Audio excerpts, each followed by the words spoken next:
어제는 7월 4일 미국의 독립을 기념하는 인디펜던스 데이였습니다. 여러분 휴일 잘 보내셨는지 모르겠습니다. 요즘은 매일 그날이 그날 같아서 인디펜던스 데이라고 해도 뭔가 특별한 느낌은 들지 않습니다. 그렇지만 예년처럼 대규모의 축하 행사를 하지는 못했다고 할지라도 다소 소박한 그러한 인디펜던스 데이를 보내긴 했지만, 그럼에도 불구하고 억압받는 상태에서 해방되어서 자유케 되었다라고 하는 이 사건은 우리가 기억하고 또 기념할 만한 아주 충분히 의미가 있는 중요한 사건입니다. 인디펜던스 데이를 생각할 때마다 저는 성경에서 우리의 구원에 대해서 이야기하고 있는 그러한 중요한 개념, 독립과 해방이라고 하는 이미지를 생각하게 됩니다. 우리가 죄의 지배를 받고 죄의 종으로 살던 삶에서 하나님의 은혜로 자유케 되었죠. 해방되었습니다. 더 이상 죄의 노예가 아니라 하나님의 백성, 자유케 된 백성입니다. 심판을 받아 마땅한 죄인의 신분이었지만 재판장 되시는 하나님께서 오히려 은혜로 우리의 온전한 변호인 되시는 예수 그리스도의 공로를 힘입어서 그 모든 예수 그리스도의 의로움을 우리에게 적용해 주셔서 우리에게 무죄를 선언해 주셨습니다. 더 이상 우리가 죄로 인해서 신음하거나 두려워하지 않아도 되는 이유이죠. 그 결과 우리를 자유로운 신분으로 의로운 사람으로 하나님께서 인정해 주셨습니다. 신학자들은 이것을 칭의라고 하는 단어로 설명합니다. 칭의, 의롭다고 칭하여 주셨다, 의롭다고 인정해 주셨다라고 하는 것이죠. 여러분, 그런데 하나님께서 저와 여러분에게 주신 복은 이러한 죄사함, 칭의만이 아니었습니다. 거기서 멈추지 않고 하나님께서는 오히려 우리에게 더 풍성한 새로운 관계를 열어주셨습니다. 여러분, 재판장과 죄수의 관계를 생각한다면 그 두 당사자는 재판이 있을 때만 만나고 재판이 끝나면 그 관계가 끝납니다. 재판이 끝남과 동시에 더 이상 이 죄수와 재판장은 만날 필요가 없습니다. 그러나 하나님과 우리의 관계는 그렇지 않습니다. 하나님께서 우리를 무죄 선언해 주시고 너는 이제 의롭다라고 자유롭게 해방시켜 주셨지만, 그 재판이 끝났다고 해서 그 관계가 끊어지는 게 아니라 오히려 새로운 관계를 이어가 주십니다. 더 이상 만나지 않아도 되는 것이 아니라 계속해서 만남이 지속되는 그런 관계로 새로운 관계를 허락하시는 것이죠. 그 관계는 하나님과 우리가 아버지와 자녀가 되는 인격적인 관계, 이것을 양자됨이라고 성경은 표현하고 또 영어로는 adoption이라고 표현하죠. 하나님께서 우리를 무죄로 선언해 주시고 자유케 보내주신 것뿐만 아니라 그 우리를 하나님의 집 안으로 하나님의 자녀로 불러들여 주시고 그리고 매일매일 우리와 함께 동행하여 주시고 우리에게 하나님의 아버지 되신 그 돌보심과 사랑을 베풀어 주시고 하나님께서 베풀어 주시는 식탁에서 함께 식사하며 식구로 교제하게 하시고, 그렇게 교제하는 가운데 매일매일 아버지와 동행하는 가운데 하나님의 품성, 하나님의 마음, 그 거룩하신 모습을 닮아가게 하는 이러한 라이프타임 동행이라고 할까요? 평생 우리 하나님과 함께 걸어가는 이러한 복이 저와 여러분에게 주신 성화의 복입니다. 거룩할 성자를 써서 우리가 하나님과 함께 이 믿음의 여정을 걸어가면서 하나님을 닮아가는 존재로, 하나님의 형상으로 거룩하게 빚어지는 이러한 과정이죠. 다시 말해서 저와 여러분의 삶은 어떤 한순간의 죄사함을 받고 끝나는 삶이 아니라, 그것이 너무나 중요한 은혜이지만 계속해서 우리 하나님과 함께 거룩한 삶을 향해 전진하고 나아가는 평생의 여정. 그러나 이것은 모두 다 하나님의 은혜로 가능한, 우리가 죄사함을 받는 것도 하나님의 은혜요, 우리가 하나님과 함께 거룩한 여정, 성화의 과정을 추구하는 것도 역시 하나님의 은혜로 되는 일이죠. 여러분, 오늘 본문의 내용은 이 성화의 중요성, 하나님의 마음을 닮아가고 하나님과 교제하는 이러한 믿음의 여정의 중요성을 강조하고 있습니다. 그래서 사도 바울이 12절 오늘 본문에서 이렇게 권면하죠. 자, 12절 제가 읽어보겠습니다. 그러므로 나의 사랑하는 자들아, 너희가 나 있을 때뿐 아니라 더욱 지금 나 없을 때에도 항상 복종하여 두렵고 떨림으로 너희 구원을 이루라. 나의 사랑하는 자들아, 빌립보 교회 성도들을 아주 따뜻하게 부르고 있죠. 너희가 나 있을 때뿐만 아니라, 내가 너희와 같이 있을 때뿐만 아니라, 지금 내가 옥중에 갇혀 있고 떨어져 있지만, 멀리 있지만, 우리가 함께 있지 않지만, 그럼에도 불구하고 계속해서 너희의 구원을 이루라. 두렵고 떨림으로. 이 뒷부분에 있는 말씀이 종종 오해될 때가 있습니다. 그래서 그 오해를 먼저 풀고 우리 말씀을 좀 설명해 보죠. 먼저 두렵고 떨림으로 라고 하는 말이 마치 내가 죄사함을 충분히 받지 못해서 여전히 나의 구원에 대해서 긴장해야 하는 것처럼 그렇게 느껴지는, 그렇게 이해하는 분들이 간혹 계십니다. 혹은 너희 구원을 이루라 라고 하는 이 명령이 우리에게 주신 명령이기 때문에 마치 이 구원을 이루는 것이 내가 완성할 수 있고 내가 행할 수 있는 나의 능력에 달려있는 것처럼 그런 느낌이 들기도 합니다. 우리가 잘 아는 사도 바울은 항상 하나님의 은혜를 강조했던 사람인데 왜 이 사람이 갑자기 두렵고 떨림을 이야기하고 너희 구원을 이루라고 이렇게 명령하는 것일까? 혹 반대되는 이야기를 하는 것은 아닐까? 이런 질문이 나올 수 있죠. 아마 그런 질문이 드는 이유는 이 이루다라고 하는 우리말 동사가 주는 어감 때문에 그런 것 같습니다. 이루다라는 말은 마치 우리가 완성하다, 영어로는 complete, 혹은 뭔가를 성취하다, achieve 하는 그러한 느낌처럼 그러한 어감을 전달하고 있는데요. 하지만 영어 성경은 대부분 오늘 스크린에도 우리 제목을 영어로 번역할 때 work out your salvation 이라고 번역했는데 complete 혹은 achieve, acquire 이런 단어가 아니라 work out, 여러분의 구원을 work out 하십시오. 이것이 사도 바울이 말하는 의도입니다. 여러분 workout이라고 하는 뜻이 무엇입니까? 인터넷 검색창에 구글 같은 데 여러분 workout을 쳐보시면 나오는 그 결과가 이런 이미지입니다. 막 열심히 땀을 흘리면서 운동기구를 가지고 그 운동하는 사람들의 모습. 그래서 관련된 비디오에 보면 20-minute workout program, 5-minute workout program 해가지고 이 몸을 연단할 수 있는, 훈련할 수 있는 그런 프로그램이 연관된 검색어로 나오죠. 여러분 workout이라고 하는 단어는 그런 뜻이죠. 우리가 훈련한다, 연마한다, 실천한다 라고 하는 뜻이죠. 그래서 아마 한국말로 번역을 다시 한다면 너희 구원을 훈련하라, 혹은 너희 구원을 실천하라, 너희 구원을 나타내 보여라, 밖으로 work out, 밖으로 나타내 보여라, 아마 이러한 뜻으로 우리가 이해하는 것이 좋을 것입니다. 영어 표현을 한 번만 더 쓴다면 이 전치사가 work for가 아니라 여러분의 구원을 위하여 일하십시오가 아니라 work out, 하나님께서 여러분에게 선물로 주신 그 구원을 out, 이미 주신 그 안에 있는 그 구원을 밖으로 나타내 보이십시오. 이렇게 이해하는 것이 훨씬 정확한 뜻이 될 것입니다. 바울은 이렇게 너희 구원을 이루라라고 말씀하면서 행여나 이것이 우리의 능력, 우리의 손에 달려있는 것이 아니다는 사실을 분명하게 설명하기 위해서 여러 가지 부연 설명을 덧붙이고 있습니다. 먼저 방금 읽은 그 12절 말씀 보면 이 문장이 그러므로 라고 하는 단어로 시작되고 있는 것을 저희가 볼 수 있습니다. 다시 말해서 앞에서 이야기했던 그 내용을 쭉 이어받아서 결론으로 이야기하는 것입니다. 근데 앞에 나왔던 내용이 뭐죠? 2장 6절부터 11절에 예수 그리스도께서 어떤 일을 행하셨는가, 그것이 앞에 나왔던 내용이었습니다.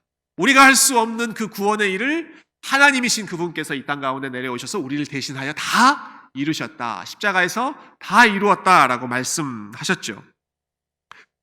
그 결과 예수 그리스도께서 모든 이름 위에 뛰어난 이름을 얻으시고 우리가 그분을 높이는 예배하는 백성으로 세워졌습니다. 그러므로 하나님께서 이렇게 우리에게 구원을 선물로 주셨으므로, 주님께서 완전히 다 이루셨으므로 여러분은 이제 그 구원을 work out, 밖으로 나타내 보이시고 연습하라는 격려이죠. 역시 13절 이어지는 내용도 이와 연결해서 우리가 좀 설명해 보면 좋겠습니다. 바울이 너희 구원을 이루라고 명령한 후에 곧바로 행여나 오해할까 봐 13절에 이렇게 설명을 덧붙이고 있죠. 너희 안에서 행하시는 이는 하나님이시니, 이거 여러분이 하는 건 아닙니다. 너희 안에서 행하시는 이는 하나님이시니 자기의 기쁘신 뜻을 위하여 너희에게 소원을 두고 행하게 하십니다. 사실 원문에는 제일 먼저 처음에 나오는 단어가 because, 왜냐하면으로 시작합니다. 왜냐하면 하나님이 여러분 안에서 일하고 계시기 때문입니다. 이렇게 논리를 연결시키고 있는 것이죠. 구원을 이루십시오. 왜냐하면 하나님이 계속해서 여러분 안에서 이 일을 할 수 있도록 도와주고 계시기 때문입니다. 그러니까 결코 어떤 면에서도 이것이 우리가 혼자서 할 수 있거나 이걸 우리가 하면 우리의 노력으로 이 모든 것을 이루어낼 수 있다거나 완성할 수 있다거나 그것이 우리의 공로가 된다거나 하는 그러한 의미가 아니라 하나님께서 이루어 주셨으니까 할 수 있고 지금도 하나님께서 우리 안에서 역사하고 계시기 때문에 구원받은 그 삶을 마음껏 누리며 또 나타내 보이십시오. 이러한 뜻이죠. 자, 그렇다면 이렇게 하나님께서 우리 안에서 쉬지 않고 일하시면서 처음부터 끝까지 지금도 계속해서 일하시는 가운데 우리가 훈련하기를 원하는, 우리가 나타내 보이기를 원하는 그러한 구원의 모습은 무엇일까요? 그 내용이 14절부터 18절까지 이어지는 내용인데요. 특히 14절 말씀 우리가 주목해 보면 좋겠습니다. 제가 14절 읽어보겠습니다. 모든 일을 원망과 시비가 없이 하라. 여러분 이것이 오늘 본문의 가장 띠임이 되는 가장 핵심이 되는 주제라고 생각하는데 모든 일, do all things, 모든 것을 하되 without grumbling and arguing, 불평하거나 원망하거나 혹은 다투면서 싸우면서 하지 마십시오. 매사에 모든 일, 매사에 불평하지 마십시오라는 것입니다. 저는 조금 의아한 생각이 들었습니다. 너희 구원을 이루라 굉장히 거창하게 말하지 않았습니까? 그러니까 엄청난 이야기를 하실 것 같은 그런 기대감을 불러일으키는데 조금 맥 빠지는 그런 내용이 아닌가라는 생각이 처음 들었습니다. 하나님께서 하늘 영광을 버리시고 이 땅 가운데 오셔서 여러분을 위해 구원을 이루셨습니다. 그러니 여러분 구원을 이루십시오. 온 세상을 나가서 여러분의 목숨을 바치십시오. 이런 거창한 내용이 나올 것 같은데 그렇게 스케일이 크지 않습니다. 사도 바울이 명령하는 것은 불평하지 마십시오. 원망하지 마십시오. 싸우지 마십시오. 이런 내용을 지금 이야기하고 있죠. 왜냐하면 여러분 이것이 불평하고 원망하고 싸우는 것이 우리가 구원받은 백성으로 살아갈 때 혹은 우리가 하나님의 백성으로 살아갈 때 가장 많이 넘어지는 일이고 가장 순종하기 어려운 일이고 이스라엘의 역사 가운데 가장 많이 범했던 죄이기 때문에 그렇습니다. 불평하고 원망하는 것, 이것을 피하는 것이 그만큼 어렵기 때문에 바울은 이것을 콕 집어서 강조하고 있는 것이죠. 특히 바울이 원망과 시비 없이 행하라고 말할 때 바울은 광야의 이스라엘 백성들을 머리에 생각하면서 염두에 두면서 이 말을 하고 있습니다. 뭘 보면 알 수 있느냐 하면 그 바로 뒤에 이어지는 이 15절 말씀이 이스라엘 백성들의 모습과 연결되어 있는 그런 말씀이거든요. 15절 제가 한번 읽어볼게요. 이는 너희가 흠이 없고 순전하여 어그러지고 거스르는 세대 가운데에서 하나님의 흠 없는 자녀로 세상에서 그들 가운데 빛들로 나타내며, 이것이 하나님의 목적이라는 것이죠. 그런데 이 구절은 바울이 처음 사용한 구절이 아닙니다. 이미 그 전에 오래전에 모세가 이러한 비슷한 표현을 썼습니다. 신명기 32장에 보면 모세가 이스라엘 백성들에게 마지막으로 하면서 특별히 그 광야 이스라엘 백성들이 어떻게 살았는지를 평가하면서 이렇게 말합니다. 그들이 너희들이 라는 말입니다. 너희들이 여호와를 향하여 악을 행하니 하나님의 자녀가 아니요 흠이 있고 삐뚤어진 세대로다. 이렇게 책망했습니다. 물론 모세가 이렇게 책망한 후에는 또 축복했죠. 그렇지만 광야 40년 동안 어떻게 그들이 살았는지를 한마디로 요약하면서 하나님께서 너희들을 하나님의 자녀로 삼아주셨는데 너희가 하나님의 자녀가 아닌 것처럼 살았고 흠이 있고 삐뚤어진, 어그러진, 거스르는 그러한 모습으로 하나님 앞에 살았다. 지금 그 말씀을 뒤집으면서 사도 바울은 여러분은 하나님의 자녀답게 흠이 있는 삶이 아니라 흠이 없는 삶으로, 삐뚤어진 세대가 아니라 온전하게 순전하게 하나님의 뜻을 행하는 그러한 삶으로 살아가십시오. 권면하고 있는 것이죠. 여러분, 광야에서 이스라엘 백성들이 어떤 면에서 삐뚤어져 있었고, 어떤 면에서 흠이 있었고, 어떤 면에서 하나님의 자녀가 아닌 것처럼 살았습니까? 그들이 쉴 새 없이 불평했던 삶이었습니다.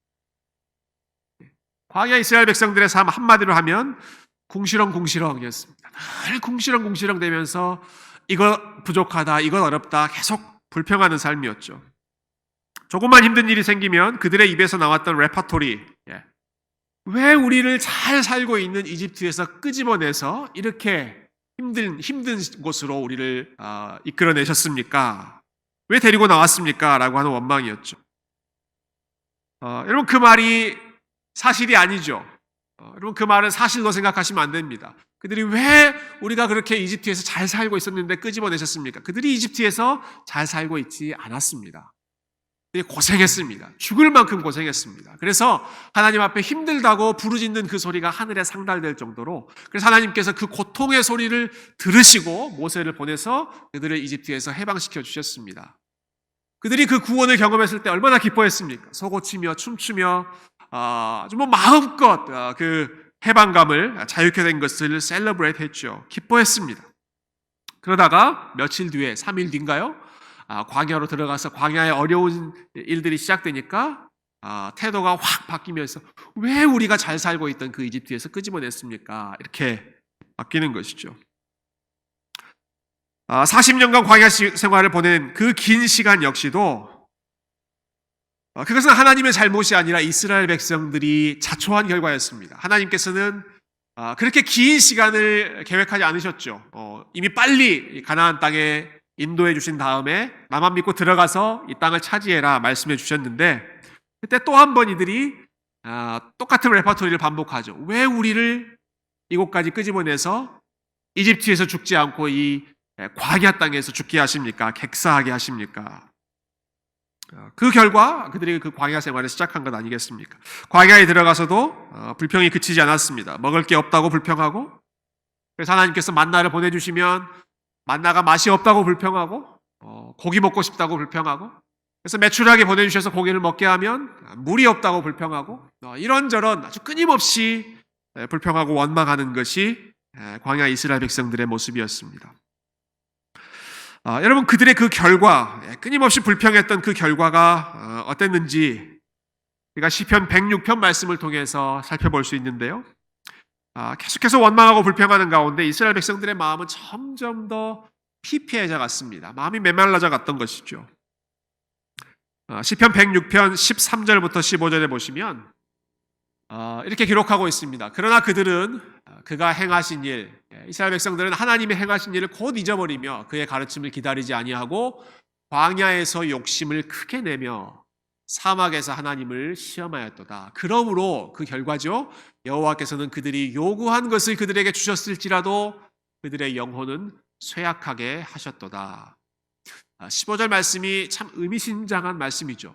그들이 요구한 것을 주셨을지라도, 여러분, 만나도 주셨고 메추라기로 주셨고 물도 주셨고 40년 동안 입고 신어도 헤어지지 않는 신발, 옷 이런 것들 다 필요한 거 공급해 주셨습니다. 다 주셨을지라도 그들의 영혼은 쇠약하게 하셨도다. 하나님을 가까이에서 친밀하게 느끼지 못하는 것입니다. 하나님의 은혜를 누리지 못하는 것입니다. 하나님 앞에 감사하는 마음 갖지 못하는 것입니다. 매일매일 하나님께서 동행하고 계시지만 그 하나님과 기쁜 마음으로 동행하지 못하는 것이죠. 점점 영혼은 쇠약해져 가고 영혼이 메말라져 갔던 것.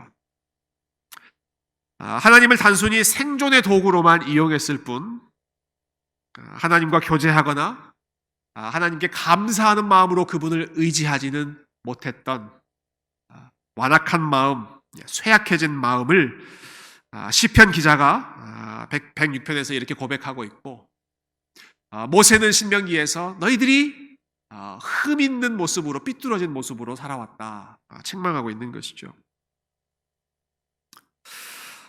여러분, 하나님의 백성의 삶에서 제일 중요한 것은 감사입니다. 뒤집어서 말하면 하나님의 백성으로서 하나님께서 가장 안타까워하시는 것은 우리가 감사하지 않는 것, 불평하는 것입니다. 그것이 얼마나 중요한 요건이든지 사도 바울은 로마서 1장에서 죄인의 모습, 죄인의 증상을 설명할 때 감사하지 않는 것을 콕 집어서 이야기합니다. 하나님을 알되 하나님을 영화롭게도 하지 않고 하나님께 감사하지도 않는 것, 그것을 죄의 핵심으로 지적하죠. 우리의 신앙생활의 가장 큰 적은 우리의 마음속에서 감사가 사라지고 오히려 불평과 원망이 흘러넘치는 것입니다. 그래서 바울은 너희 구원을 이루라, 굉장히 중요한 명령을 하면서 다른 것 지적하지 않고 불평과 원망을 제거하고 모든 일에 있어서 시비 없이 싸우지 말고 감사하는 마음으로 하라 말씀하고 있습니다. 이것이 얼마나 중요한 일이든지 심지어 16절에서는 바울이 이렇게까지 이야기합니다. 생명의 말씀을 밝혀 나의 다름질이 헛되지 아니하고 수고도 헛되지 아니하므로 그리스도의 날에 내가 자랑할 것이 있게 해 주십시오. 여러분이 불평하면, 여러분이 원망하는 마음으로 그렇게 살아가면 내가 하는 모든 수고가 다 헛된 것입니다. 내가 그리스도의 날에 자랑할 것이 없어집니다 라는 것이죠. 하나님 앞에 섰을 때 자랑할 것, 바울이 그토록 수고하고 그토록 공을 들이는 것이 빌립보 교회 성도들이 감사하는 마음으로 불평하지 않고 원망하지 않고 살아가는 것. 심지어는 13절에서 하나님께서 너희에게 소원을 두고 행하시는 것이 바로 이러한 일이다. 하나님의 소원이 여러분이 감사하는 것입니다. 이렇게까지 말하고 있을 정도로 이것이 그토록 중요한 부분을 차지했던 것이죠. 사도 바울은 불평과 원망을 멀리하라고 촉구하는 동시에 그리고 오늘 본문의 마지막 부분에 보면 17절과 18절에 빌립보 교회 성도를 향해서 기뻐하라는 명령을 수차례 반복하고 있습니다. 제가 17절과 18절 다시 읽어보겠습니다. 만일 너희 믿음의 재물과 섬김 위에 내가 나를 전제로 드릴지라도 나는 기뻐하고 너희 무리와 함께 기뻐하리니 이와 같이 너희도 기뻐하고 나와 함께 기뻐하라. 총 4번이나 기뻐하라 라는 말을 사용해서 이것이 얼마나 중요한 일인지, 바울이 심지어는 17절에 조건을 하나 붙이죠. 만일 너희 믿음의 재물과 섬김 위에 내가 나를 전제로 드릴지라도, 이 전제라고 하는 것은 제사를 드릴 때 나타나는 용어입니다. 일반적으로는 동물을 이렇게 태워서 하나님 앞에 제사를 바쳤지만 특별한 경우에는 그 동물 제사 위에 포도주를 콸콸콸 쏟아 부르거나 아니면 기름을 부어서 하나님 앞에 더 향기로운 제사로 만들었는데, 그 부어서 드리는 제사를 전제 혹은 관제 이렇게 불렀죠. 바울이 지금 자기의 삶이 그 전제와 같이 완전히 부어서 다 쏟아붓는 그 전제와 같이 내가 여러분들을 위해서 나의 삶을, 나의 시간을, 나의 모든 것을 다 쏟아붓는다고 할지라도, 그래서 나에게 남아있는 것이 하나도 없이 다 쏟아붓는다고 할지라도 나는 기뻐하고 또 기뻐하겠습니다. 여러분도 나와 함께 기뻐해 주십시오. 본인의 삶이 어떻게 되든지 어떤 상황에서든지 상관없이 기뻐하겠다는 것이죠. 그렇게 자신의 결심을 밝히는 동시에 빌립보 교회 성도들을 향해서도 여러분도 함께 나와 기뻐하십시다. 기쁨의 자리로 빌립보 성도들을 초대하고 있습니다. 마찬가지로 저와 여러분, 이 말씀을 오늘 읽는 저와 여러분을 향해서도 우리의 삶에서 불평과 원망은 제거하고 오히려 하나님 안에서 기뻐하는 삶으로 저와 여러분을 초대하고 지금 이끌고 계시는 줄로 믿습니다. 이것이 바울이 빌립보서에서 수없이 강조하는 중심 주제이죠. 계속해서 기뻐하라, 기뻐하라. 저희가 특히 요즘 이 시대에 이 빌립보서 말씀을 계속해서 듣고 있고 또 묵상하고 있다는 사실이 참 감사하고 또 우리에게 꼭 필요한 말씀이다 생각합니다. 여러분, 오늘이 7월 첫째 주일입니다. 7월 첫째 주일, 2020년의 하반기를 시작하는 주일입니다. 여러분, 2020년의 전반기, 상반기가 어떠셨습니까? 6개월. 별로 기억하고 싶지 않은 광야와 같은 그런 시간이지 않으셨습니까? 뭐 하고 이 6개월이 지나갔나라는 생각이 들죠. 별로 한 것도 없는데 이 반년이 다 지나가 버린 것과 같은 광야와 같은 시간, 많은 분들에게 아마 그런 느낌이실 것입니다. 여러분, 광야가 어떤 곳인지 잘 아십니다. 물이 부족하고 음식이 부족한 곳이죠. 위험한 곳입니다. 어디서 갑자기 무슨 일이 툭 튀어나올지 모르는, 예상할 수 없는, 그렇기 때문에 불안한 곳이 광야입니다. 삶의 이동 경로가 어떻게 바뀔지 모르기 때문에 계획을 세우기도 어렵고, 또 광야는 주변을 둘러보면 뭐 울창한 숲도 없고 오아시스도 없고 아름다운 그러한 풍경이 없기 때문에 별로 재미가 없는, 그냥 밋밋하고 척박한 땅이 광야입니다. 그래서 광야는 기뻐하고 즐거워하기보다는 불평하고 원망하는 것이 훨씬 더 자연스럽고, 그러한 반응이 훨씬 더 쉽게 나오는 장소가 광야이죠. 우리가 살고 있는 지금 이 시간들이 이 광야와 많이 비슷하다고 생각합니다. 평소에 우리가 재밌게 누리던 것들을 많이 잃어버렸고, 바람도 쐬고 뭐 스트레스도 풀고 뭐 여러 가지 여행도 하고 가족들하고 좋은 시간도 보내고, 가까운 분들하고 좋은 즐거운 시간도 보낼 수 있을 거라고 생각했는데 그렇게 하지 못하는 안타까운 상황이죠. 아마 자녀들을 키우고 있는 부모님들의 경우에는 지난 3월부터 지금까지 우리 아이들과 함께 매 새끼를 챙겨주면서 그들을 뒤치다꺼리 하느라 거의 인내심의 한계를 느끼는 지점에까지 봉착하셨을 것입니다. 8월에 학교가 오픈한다고 하는데 학교를 보내야 되나 말아야 되나 고민도 되고요. 앞으로 이 상황에서 어떻게 살아야 되는가, 이 미래를 설계하는 것도 참 어려운 난감한 상황이죠. 우리 삶이 앞으로 나아가는 것 같지는 않고 그냥 계속 제자리에 있거나 아니면 뒤로 후퇴하는 것처럼 느껴져서 참 마음에 답답함이 느껴지는 시기가 지난 몇 개월간의 시간이었고, 또 앞으로 우리가 보내야 할 그런 많은 시간이라고 생각합니다. 감사할 제목을 찾기보다는 불평하고 원망할 그러한 거리들이 훨씬 더 많은, 여러분 가만히 있으면 그냥 불평과 원망, 짜증이 자연스럽게 나오는 그러한 시기가 지금 저와 여러분이 겪고 있는 이 코로나 바이러스의 상황이죠. 그런데 성경은 우리가 감사하고 기뻐하는 것이 환경에서 나온다고 이야기하지 않습니다. 좋은 환경에서 기쁨과 감사가 나오는 것이 아니라 좋은 마음에서, 하나님을 기억하는 마음에서 기쁨과 감사가 나옵니다. 여러분, 모든 것이 부족함이 없었고 모든 것이 완벽했던 에덴 동산, 그곳에서 불만과 하나님에 대한 원망이 처음 시작했다는 사실을 혹시 기억하십니까? 조금의 부족함도 없었던 바로 그곳에서 아담과 하와가 하나님의 선하심을 의심하게 되고 하나님께 불만을 갖게 되고, 왜 우리에게 이 열매를 허락하지 않으셨는가 원망하기 시작했죠. 반면에 모든 것이 부족하고 열악했던 또 다른 광야와 같은 삶에서, 그러한 환경에서 하나님의 백성들, 다윗은 하나님을 그곳에서 찬양하고 바울은 감옥과 같은 곳에서도 하나님께 기뻐하자라고 권면하고 있고, 예수님 역시도 그 광야의 길을 걸어가실 때 순종의 챔피언으로 순종의 삶을 완수하셨습니다. 성경에서 이 기뻐하라는 명령이 나올 때 한 가지 흥미로운 사실은 언제나 함께 커플로 나오는, 함께 따라 나오는 그런 단어가 있는데 바로 시련, 시험이라고 하는 단어입니다. 좋은 환경이기 때문에 기뻐하라고 말하지 않습니다. 시험 가운데 있는데 기뻐하라고 명령합니다. 야고보서 1장, 내 형제들아 너희가 여러 가지 시험을 당하거든 온전히 기쁘게 여기라. 이는 너희 믿음의 시련이 인내를 만들어내는 줄 너희가 알미라. 시험 가운데 기뻐하라.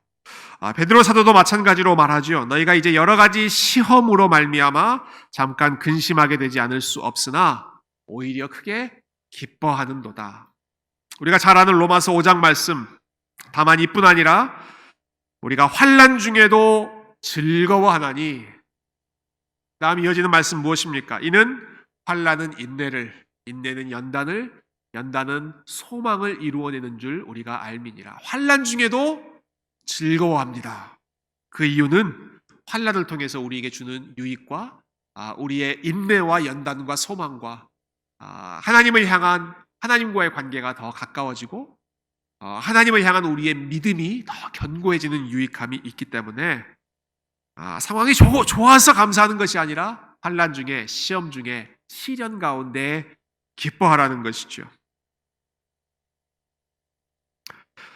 오늘 이 말씀을 기억하면서 저와 여러분이 우리의 마음에 이 사실을 새겼으면 좋겠습니다. 광야와 같은 지금 이 상황이 우리가 우리의 믿음, 우리의 구원을 훈련하는 work out, 연단하는, 땀을 흘리면서 우리의 믿음의 근육을, 우리의 영혼을, 몸짱이 아니라 우리의 영혼을 아주 아름답게 빚어가는 그런 귀한 훈련의 장소이고 훈련의 기회라는 사실을 여러분 기억하시기를 소망합니다. 육체를 위한 훈련은 잠깐의 유익이 있지만 경건을 위한 훈련, 우리의 영혼의 훈련은 범사에 유익하고 영원토록 그것이 유익하다 말씀하셨습니다. 광야는 기쁨과 감사를 훈련하는 기회입니다. 일반적인 즐거움, 우리가 일반적으로 기뻐하는 그러한 제목을 찾기가 쉽지 않기 때문에 오히려 이 순간에 기뻐하면 그것은 오직 하나님 한 분 때문에 기뻐하는, 여호와를 인하여 기뻐하는, 무화과 나무에 열매가 없고 포도나무에 소출이 없어도 내가 여호와로 인하여, 구원을 인하여 기뻐하는 것이 광야에서 경험하는, 그리고 훈련하는 기쁨이요 감사입니다. 큰 것이 아니라 광야에서는 작은 것 때문에 우리가 하나님 앞에 기뻐할 수 있습니다. 큰 목표, 대박이 일어나서 기뻐하는 것이 아니라 여러분, 광야는 하루하루 살아남고 생존하는 것이 가장 중요한 급선무이죠. 하나님께서 하루하루 우리에게 일용할 양식을 베풀어 주시고 또 우리의 삶이 메마르지 않도록, 우리의 영혼이 메마르지 않도록 여러 가지 방식으로 은혜의 수단을 공급해 주시고, 지금도 우리가 조금은 불편하지만 가정에서 예배를 드리지만 이 가운데에서도 계속해서 하나님 말씀을 듣고 하나님을 예배할 수 있는 길이 막히지 않게 하시고, 혹은